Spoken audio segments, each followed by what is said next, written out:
probably heard of Khan Academy as a free resource that is fantastic for math. It starts with preschool and goes all the way up to calculus. The videos are really good, especially for the high school math levels. Today I'm going to share with you some other resources that Khan Academy has.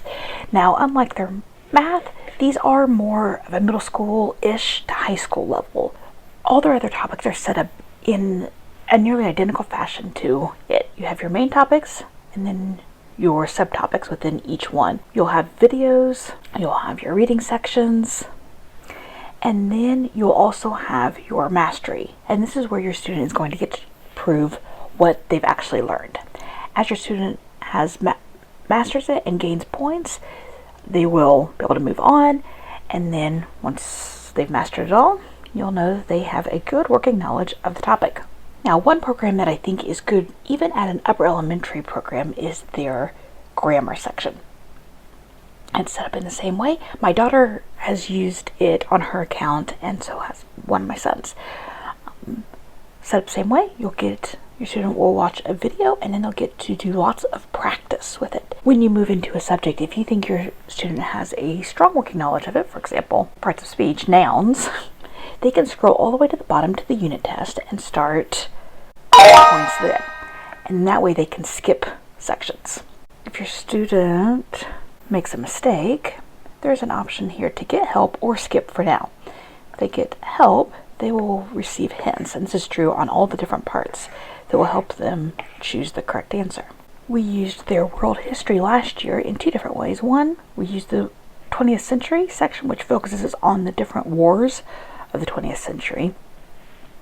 We used this for her 20th century world history course last year.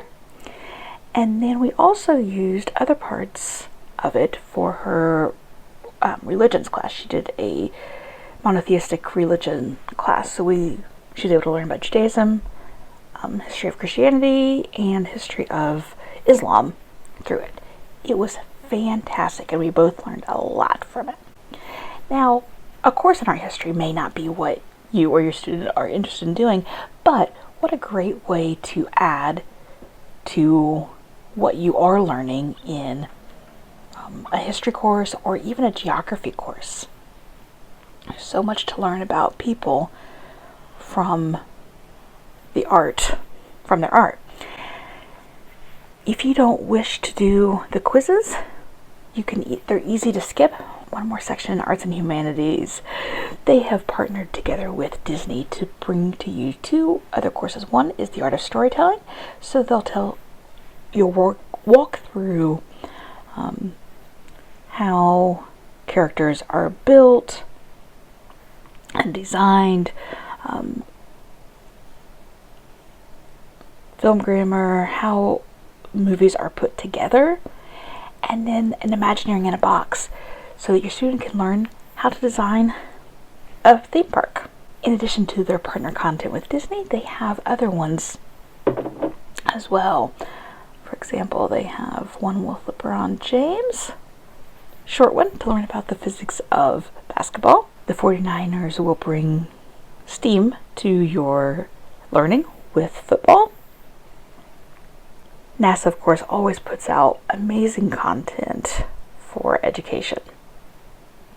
If you've never checked out their website, it is fantastic. Definitely go check it out because they have all kinds of stuff for educators. We have not used these as a full course work.